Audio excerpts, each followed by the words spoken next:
Salam, əziz dostlar. Əmlak sahibləri, diqqətiniz tamamilə məndə olsun.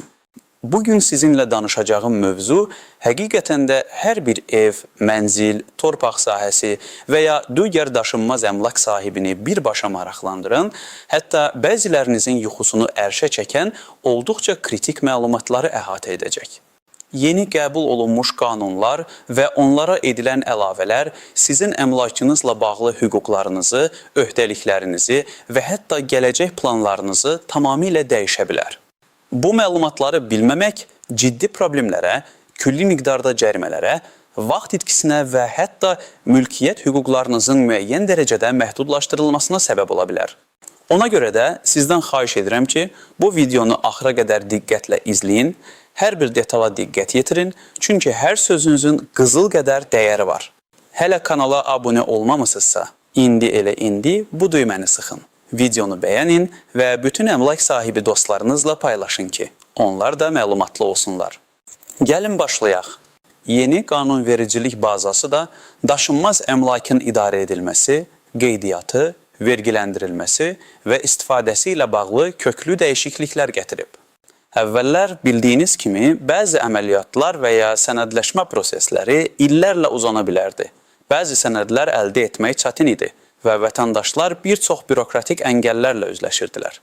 Hətta bir çox mülkiyyət sahibləri, xüsusilə də köhnə tikililərdə yaşayanlar, Sovet dövründən qalma sənədlərlə yaşayır və onların hüquqi qüvvəsi bəzən şübhə altına alınırdı. Bəzi hallarda əmlak üzərində sahiblik hüququnu təsdiq edən sənədlər ya ümumiyyətlə olmurdu, ya da müvafiq dövlət qeydiyyatından keçirilməmişdi. Məsələn, 1990-cı illərin əvvəllərində tikilmiş, lakin heç vaxt dövlət reyestrində qeydiyyatdan keçməmiş bağ evləri və ya həyət evləri kifayət qədər idi. İnsanlar illərlə belə əmlaklarda yaşayır, lakin hüquqi olaraq mülkiyyət hüquqları tam təmin olunmurdu. Bu vəziyyət əmlakın alqı-satqısı zamanı böyük çətinliklər yaradır. Banklardan kredit götürməyi qeyri-mümkün edir və mirasla bağlı problemlər ortaya çıxarırdı. İndi isə dövlət tərəfindən daşınmaz əmlakın vahid reyestrinin formalaşdırılması, sənədləşmə prosesinin rəqəmsallaşdırılması və şəffaflığın artırılması istiqamətində ciddi addımlar atılıb. Bu dəyişikliklər bir tərəfdən vətəndaşların işini asanlaşdırmalı, digər tərəfdən isə əmlak bazarında nizam-intizamı gücləndirməlidir. Məsələn, əvvəllər texniki pasportun alınması və ya yenilənməsi üçün günlərlə, bəzən həftələrlə gözləmək lazım gəlirdisə, indi bu prosesin müddəti əhəmiyyətli dərəcədə qısalıb və əksər hallarda elektron qaydada həyata keçirilə bilir. Həmçinin, mülkiyyət hüququnun ilkin dövlət qeydiyyatı ilə bağlı prosedurlar da sadələşdirilib ki, bu da illərdir sənədsiz qalan əmlakların legallaşdırılması üçün yeni imkanlar yaradıb. Bu, təkcə zaman qənaəti deyil, həm də korrupsiya risklərinin azaldılması deməkdir. Gəlin bu yeni qanunvericilik dəyişikliklərini daha ətraflı şəkildə araşdıraq və görək kimlər üçün bu məlumatlar daha çox əhəmiyyət kəsb edir. Kimlər isə biraz daha rahat nəfəs ala bilər. Əsas hissə 1. Ətraflı təhlil. Nələri bilməlisiniz? Kimlər narahat olmalı, kimlər olmamalı? İlk növbədə ən vacib dəyişikliklərdən biri daşınmaz əmlakın dövlət qeydiyyatı proseslərinin sərtləşdirilməsi və yenilənməsi ilə bağlıdır. Əgər sizin əmlakınızın sənədləri köhnə nümunəlidir, yəni Sovet dövründən qalma çıxarışlar və ya qeydiyyat şahidətnamələri varsa və ya əmlakınız ümumiyyətlə qeydiyyatdan keçməyibsə, siz mütləq narahat olmalısınız. Yeni qanunlar bütün daşınmaz əmlakların vahid dövlət reyestrində qeydiyyatını məcburi edir. Bu, o deməkdir ki, köhnə tipli sənədlərlə uzun müddət yaşamaq artıq təhlükəli olacaq. Misal üçün, Məmməd dayı 1970-ci illərdə tikilmiş köhnə 5 mərtəbəli binada mənzilə sahibdir. Mənzilin Sovet dövründən qalma orderi və ya sərəncamı var, lakin heç vaxt müasir dövlət reyestrindən çıxarış almayıb. O düşünürdü ki, bu sənədlər kifayətdir. Lakin yeni qaydalara əsasən bu cür sənədlərin aktual qüvvəsi azalır və hətta bəzi hallarda mülkiyyət hüququnu təsdiq etmək üçün əlavə prosedurlar tələb olunur. Məmməd dayı mənzilini satmaq istədikdə, alıcı bankdan ipoteka krediti almaq istəyəndə, bank Məmməd dayıdan yeni çıxarış tələb edəcək. Bu isə adətən bir neçə gün, bəzən həftələr çəkə bilən bir prosesdir və əlavə xərclərə səbəb olur. Əgər sənədlərdə hər hansı bir uyğunsuzluq və ya səhv olarsa, proses daha da uzana bilər. Üstəlik, dövlət reyestrində olmayan əmlakların kommunal xidmətlərə qoşulmasında, ünvan qeydiyyatında və digər dövlət xidmətlərindən yararlanmasında çətinliklər yaranacaq. Hətta belə əmlakların miras qoyulması da problemli ola bilər. Çünki varislər mülkiyyət hüququnu sübut etmək üçün məhkəməyə müraciət etməli olacaqlar. Təsəvvür edin, illərlə böyük bir ailənin yaşadığı bir evi sənədləşmə düzgün aparılmadığı üçün itirmək riski yaranır. Digər bir kritik məqam daşınmaz əmlak üzərində aparılan qeyri-qanuni tikinti və ya yenidən qurma işləridir. Əvvəllər bir çox insanlar öz mənzillərində və ya evlərində razılaşdırılmamış dəyişikliklər edirdilər. Eyvanları qapadır, otaqların planını dəyişir, hətta bəzi hallarda əlavə mərtəbələr tikirdilər. Bu dəyişikliklər tez-tez qonşuların narazılığına, bina konstruksiyasının zəifləməsinə və ya ümumi şəhərsalma planlarının pozulmasına səbəb olurdu. Yeni qanunlar bu cür hallara qarşı sərt mübarizəni nəzərdə tutur. Əgər sizin əmlakınızda layihədə nəzərdə tutulmayan dəyişikliklər edilibsə və ya əlavə tikililər aparılıbsa, siz mütləq bu məsələ ilə bağlı narahat olmalısınız. Məsələn, Fərhad bəy öz 3 otaqlı mənzilində 2 otağın arasındakı divarı sökərək geniş bir qonaq otağı yaratmışdı. Bu dəyişikliyi üçün heç bir icazə almamışdı. İndi isə o mənzilini satmaq istəyir. Yeni qaydalara görə mənzilin texniki pasportu yenilənərkən bu qeyri-qanuni yenidən qurma işi aşkar ediləcək. Bu halda Fərhad bəy böyük miqdarda cərimə ödəməli və ya mənzili ilkin layihə vəziyyətinə qaytarmalı olacaq. Cərimələrin miqdarı minlərlə manatla ölçülə bilər. Məsələn, 5.000-10.000 manat civarında. Əgər divarın sökülməsi daşıyıcı konstruksiyaya təsir edibsə, vəziyyət daha da ciddiləşir və mənzilin təmirə qaytarılması, hətta mənzilin zərərinə tam kompensasiya ödənməsi tələb oluna bilər. Mənim praktikamda belə bir hal olmuşdu. Bir ev sahibi öz həyətində icazəsiz 2-ci mərtəbə tikmişdi. Yeni qanunlar qəbul olunduqdan sonra tikinti üzərində nəzarət gücləndirildi və onun tikdiyi mərtəbə sökülməli oldu. Əlavə olaraq da ona 15.000 manat cərimə tətbiq edildi. Bu, sadəcə bir nümunədir ki, necə ciddi nəticələr yarana bilər. Vergi qanunvericiliyindəki yeniliklər də diqqətə layiqdir. Xüsusilə də daşınmaz əmlakın təkrar satışından əldə olunan gəlirlərin vergiləndirilməsi qaydaları dəyişib. Əvvəllər bəzi əməliyyatlarda vergi bazası kifayət qədər şəffaf deyildi və bəzi hallarda vergidən yayınma halları müşahidə olunurdu. İndi isə dövlət tərəfindən daşınmaz əmlakın bazar qiymətlərinin müəyyən edilməsi üçün daha dəqiq mexanizmlər tətbiq olunur və satış qiymətinin real qiymətlə uyğun gəlməsi tələb olunur. Əgər siz əmlakınızı 5 ildən az müddətdə saxladıqdan sonra satırsınızsa, böyük ehtimalla gəlir vergisi ödəməli olacaqsınız. Məsələn, Vüsal bəy 2022-ci ildə 100.000 manata aldığı mənzili 2024-cü ildə 120.000 manata satmaq qərarına gəlib. Əvvəlki qaydalara görə bəzi hallarda bu gəlir vergidən azad ola bilərdi və ya verginin hesablanması subyektiv amillərdən asılı idi. Lakin yeni qanuna əsasən bu 20.000 manatlıq gəlir vergi bazası kimi qəbul olunacaq. Və Vüsal bəy həmin gəlirdən müəyyən faiz, məsələn 14% gəlir vergisi ödəməli olacaq ki, bu da 2800 manat deməkdir. Bu vergi əmlakın dövlət qeydiyyatı qurumlarında sənədləşməsi zamanı avtomatik olaraq hesablanacaq və ödənilmədiyi halda sənədləşdirmə prosesi tamamlanmayacaq. Əgər siz əmlakınızı 5 ildən çox müddətdə saxladıqdan sonra satırsınızsa, adətən bu vergidən azad olursunuz. Lakin burada da incəliklər var ki, onları bilmək vacibdir. Məsələn, əgər 5 ildən çox saxlama müddəti olsa belə, əmlakın dəyəri müəyyən dövlət qiymətləndirmə limitini aşarsa, yenə də vergi tətbiq oluna bilər. Bu, daha çox lüks segmentə aid əmlaklara şamil olunan bir haldır. Lakin adi vətəndaşların da məlumatda olması vacibdir. Kimlər narahat olmalı deyirlər?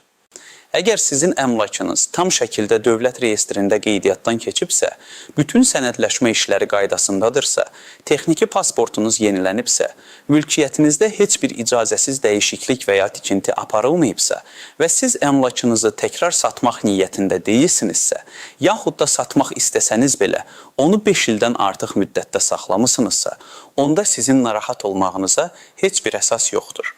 Sizin üçün bu qanun dəyişiklikləri daha çox əmlakınızın hüquqi statusunu möhkəmləndirəcək və gələcəkdə potensial problemlərdən qorunmağınıza kömək edəcək. Məsələn, Aysel xanım 2010-cu ildə aldığı mənzildə yaşayır. Bütün sənədləri qaydasındadır, çıxarışı var, heç bir tikinti və ya dəyişiklik etməyib. O, mənzili satmaq niyyətində deyil.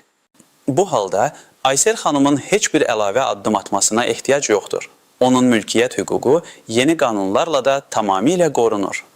Hətta əksinə, əmlak reyestrinin rəqəmsallaşması onun üçün gələcək potensial əməliyyatları, məsələn, miras qoyma və ya mülkiyyəti hədiyyə etmə daha asan və şəffaf edəcək. Əsas hissə 2. İstisnalar, tələlər və qeyri-aşkar nüanslar. Hər bir qaydada olduğu kimi, yeni qanunlarda da bəzi istisnalar, diqqət yetirilməli tələlər və qeyri-aşkar nüanslar var ki, onları bilmək çox vacibdir. Bunları bilməmək əlavə xərclərə, vaxt itkisinə və hətta hüquqi problemlərə səbəb ola bilər. Birinci istisna, miras yolu ilə keçən əmlaklar. Əgər sizə daşınmaz əmlak miras yolu ilə keçibsə, bu əmlakın dövlət qeydiyyatı prosesi fərqli qaydalarla tənzimlənir. Məsələn, sizin valideynlərinizdən və ya digər yaxın qohumunuzdan miras qalmış bir mənzilin sənədləri tam qaydasında olmasa belə, qanunla müəyyən edilmiş qaydada mirasın qəbul edilməsi prosedurlarından keçərək sonradan mülkiyyət hüququnuza dair çıxarış ala bilərsiniz. Lakin burada bir incəlik var. Miras qəbulu ilə bağlı notariat hərəkətləri bitdikdən sonra mütləq əmlak məsələləri Dövlət Komitəsinin müvafiq qurumuna müraciət edərək mülkiyyət hüququnuzu öz adınıza qeydiyyatdan keçirməlisiniz. Bir çox insan notariusdan miras şəhadətnaməsini aldıqdan sonra bununla işin bitdiyini düşünür. Lakin bu yanlışdır. Miras şəhadətnaməsi yalnız sizin mirasçı olduğunuzu təsdiq edir. Lakin əmlakın dövlət reyestrində sizin adınıza qeydiyyatı üçün əlavə əməliyyatlar tələb olunur. Məsələn, Əli kişinin atası vəfat edəndə ona kənddəki ev miras qalıb. Əli ata evinin sənədlərinin Sovet dövründən qalma olduğunu bilirdi. Lakin notariusdan miras şəhadətnaməsi aldıqdan sonra başqa heç bir addım atmadı. Bir neçə il sonra evə su çəkdirmək istəyəndə su idarəsi ondan çıxarış tələb etdi. Lakin Əlinin əlində yalnız köhnə sənədlər və miras şəhadətnaməsi var idi. O, mülkiyyətini qeydiyyatdan keçirmədiyi üçün su xəttinin çəkilişi prosesi dayandırıldı və o, əlavə vaxt və pul sərf edərək sənədləri qaydasına salmaq məcburiyyətində qaldı. Bu, sadə bir nüansdır, amma ciddi problemlərə səbəb ola bilər. İkinci nüans, müştərək mülkiyyət. Əgər əmlak bir neçə şəxsin müştərək mülkiyyətindədirsə, yəni eyni mənzilin və ya evin bir neçə sahibləri varsa, yeni qanunlar bu cür mülkiyyətin idarə edilməsi və sənədləşməsi qaydalarını daha dəqiq müəyyənləşdirir.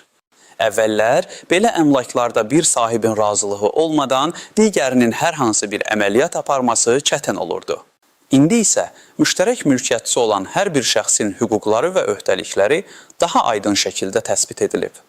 Məsələn, 3 bacı və qardaşdan ibarət bir ailənin mərkəzdə bir mənzili var. Mənzilin hər birinə 1/3 hissəsi biçur. Qardaş mənzilin hissəsini satmaq istəyir. Yeni qaydalara görə o, əvvəlcə digər bacılarına öz payını almağa təklif etməlidir. Yalnız onlar imtina etdikdə, qardaş öz payını 3-cü şəxsə sata bilər. Lakin burada tələ ondadır ki, bu təklif yazılı şəkildə və notarial qaydada təsdiqlənməlidir. Əks halda, gələcəkdə digər mülkiyyətçilər əməliyyatı məhkəmə yolu ilə ləğv etməyi tələb edə bilərlər. Bu, sadəcə qanunun bir tərəfidir. Əsas məsələ ondadır ki, müştərək mülkiyyətlə bağlı bütün sənədlər tam olaraq dövlət reyestrində hər bir şəxsin payını dəqiq göstərməlidir. Əks halda, yenə də problemlər yaranacaq. Üçüncü mühüm məqam, dövlət tərəfindən daşınmaz əmlakın məcburi siyahıya alınması. yeni qanunvericilik çərçivəsində dövlət əvvəllər qeydiyyatdan keçməmiş və ya sənədləşməsi natamam olan əmlakların müəyyənləşdirilməsi üçün aktiv tədbirlər görür. Bu o deməkdir ki, əvvəllər gözdən qaçan əmlaklar indi dövlət qurumlarının diqqət mərkəzinə düşəcək. Məsələn, kənd yerlərində və ya şəhər ətrafı zonalarda icazəsiz tikilmiş və ya torpaq sahəsi ilə bağlı sənədləri düzgün olmayan evlər indi aşkar ediləcək. Bu evlərin sahiblərinə bildirişlər göndəriləcək və onlara qanunvericilikdə nəzərdə tutulmuş müddət ərzində sənədləşmə işlərini yekunlaşdırmaq tələb olunacaq. Əks halda cərimələr və hətta son çarə olaraq tikilinin sökülməsi kimi ağır nəticələr tətbiq edilə bilər. Qonşunuzun yeni tikilən evi ilə bağlı məsələni düşünün. Əvvəllər heç kim diqqət etmirdi. Amma indi yerli icra hakimiyyəti orqanları ilə birlikdə Əmlak Məsələləri Dövlət Komitəsinin müvafiq qurumları müntəzəm reydlər keçirir və qanunsuz tikililəri aşkarlayırlar. Məsələn, bir kənddəki evdəki artırma üçün əlavə sənədləşmə aparılmamışdı. Yeni qanunlar qüvvəyə mindikdən sonra tikinti üzərində nəzarət gücləndirildi və həmin artırma üçün ev sahibinə ilkin olaraq 2000 manat cərimə tətbiq edildi. Daha sonra isə sənədləşmə prosesi üçün ona 3 ay vaxt verildi. Əgər o bu müddət ərzində artırmanı legallaşdırmasa, cərimənin məbləği 5000 manata qədər arta bilər və hətta tikili sökülə bilər. Bu çox aktual bir məsələdir. Çünki ölkəmizdə belə hallara tez-tez rast gəlinir. Dördüncü mühüm nüans daşınmaz əmlakın qiymətləndirilməsi ilə bağlı dəyişikliklər. Yeni qanunlar vergi tutma məqsədləri üçün əmlakın qiymətləndirilməsi metodologiyasına yeniliklər gətirir. Bu, xüsusilə də əmlakın miras yolu ilə keçməsi, satışa qoyulması və ya ipoteka predmeti olması zamanı vacibdir. Əvvəllər qiymətləndirmə subyektiv xarakter daşıya bilərdi.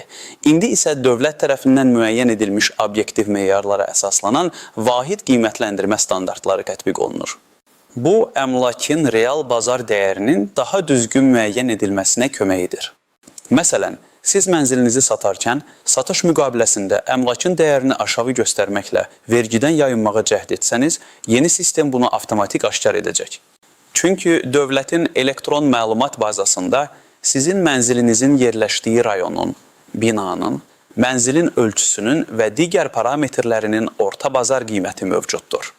Əgər sizin göstərdiyiniz satış qiyməti bu orta qiymətdən əhəmiyyətli dərəcədə aşağı olarsa, sizə əlavə vergi və cərimələr tətbiq oluna bilər. Məsələn, Bakı şəhərinin mərkəzi hissəsində yerləşən 100 kvadrat metrlik mənzilin orta bazar qiyməti 250 min manatdır. Siz isə müqavilədə 150 min manat göstərməyə cəhd etdiniz. Bu halda dövlət tərəfindən müvafiq araşdırma aparılacaq və sizdən real qiymətə uyğun olaraq vergi və cərimə ödənilməsi tələb olunacaq.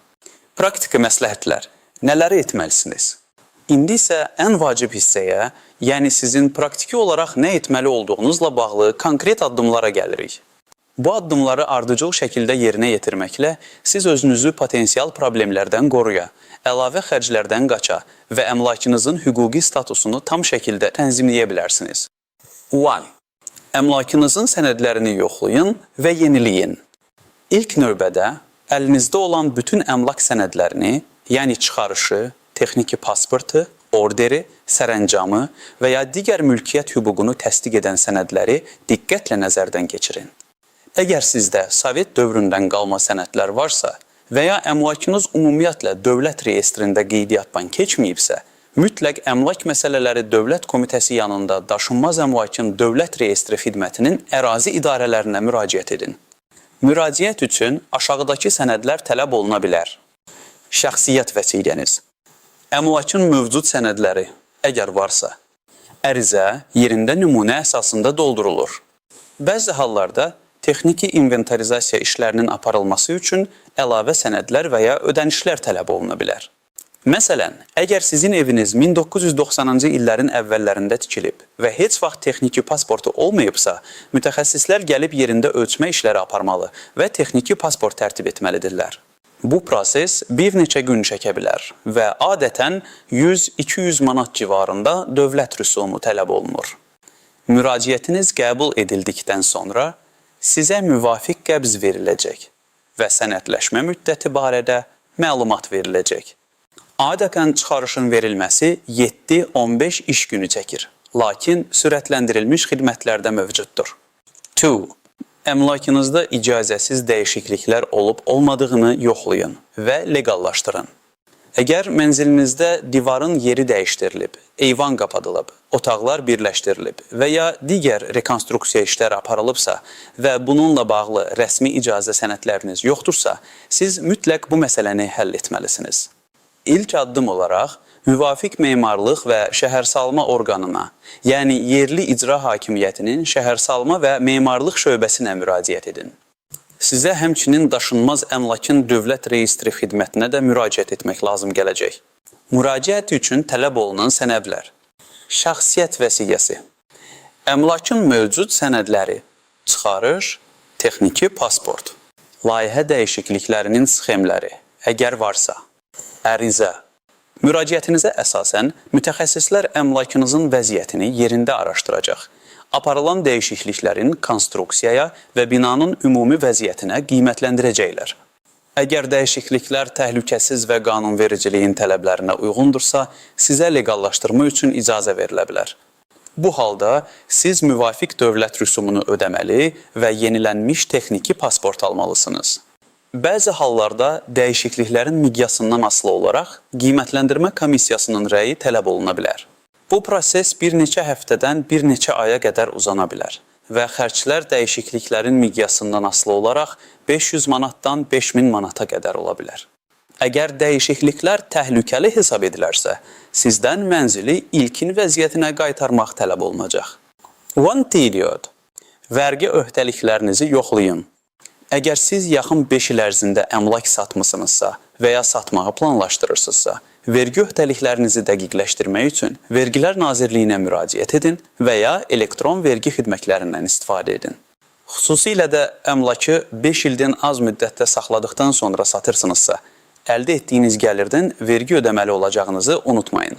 Bu vergini hesablamaq üçün əmlakın alış və satış qiymətini təsdiq edən sənədlər tələb olunacaq. Vergi öhdəliyini müəyyən etmək üçün Vergilər Nazirliyinin rəsmi saytında mövcud olan onlayn kalkulyatordan istifadə edə bilərsiniz. Və ya birbaşa Vergilər Nazirliyinin müvafiq şöbəsinə müraciət edərək dəqiqləşdirə bilərsiniz.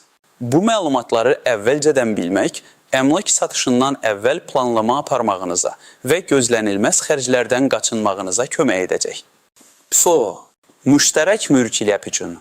Əgər əmlakınız bir neçə şəxsin müştərək mülkiyyətindədirsə, hər bir mülkiyyətçinin payının sənədlərdə dəqiq əks olunduğundan əmin olun. Əgər hər hansı bir uyğunsuzluq varsa, notarial qaydada müştərək mülkiyyətin bölünməsi və ya payların dəqiqləşdirilməsi barədə müqavilə bağlayın və onu dövlət reyestrində qeydiyyatdan keçirin.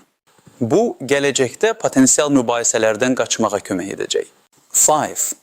Vəkillə məsləhətləşin.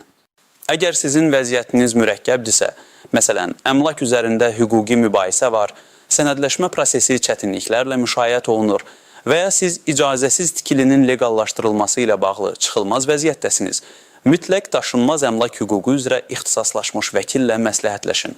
Peşəkar hüquqi yardım sizə doğru yolu göstərəcək, vaxtınıza və pulunuza qənaət edəcək, həm də hüquqi riskləri minimuma indirəcək. Nəticə və son çağırış. Beləliklə, əziz dostlar, bugün biz daşınmaz əmlak sahibləri üçün yeni qanunvericilik dəyişikliklərini ətraflı şəkildə araşdırdıq. Gördüyünüz kimi, bu dəyişikliklər hər kəsə təsir edə biləcək ciddi nəticələr daşıyır. Əsas məqsəd daşınmaz əmlak bazarında şəffaflığı artırmaq, qeyri-qanuni halların qarşısını almaq və mülkiyyət hüquqlarının daha etibarlı qorunmasını təmin etməkdir. Məlumatlı olmaq və vaxtında hərəkət etmək sizin özünüzü və əmlakınızı potensial problemlərdən qorumağınız üçün ən vacib addımdır. Sənədlərinizi qaydasına salın, qeyri-qanuni tikililərdən çəkinin, vergi öhdəliklərinizi bilin və hər hansı bir şübhə yaranarsa, peşəkar hüquqi dəstək almaqdan çəkinməyin. Ümid edirəm ki, bu video sizin üçün faydalı oldu və bir çox suallarınıza cavab tapa bildiniz. Əgər bu mövzu ilə bağlı hər hansı bir sualınız və ya fikriniz varsa, onları mütləq şərhlər bölməsində yazın. Mən hər bir şərhinizi oxuyuram və bacardığım qədər cavab verməyə çalışıram. Videonu bəyənməyi və kanalıma abunə olmağı unutmayın ki, gələcəkdə də bu cür faydalı və aktual məlumatları əldən verməyəsiniz. Sağ olun, sağlıqla qalın və əmlakınızın sənədləri hər zaman qaydasında olsun.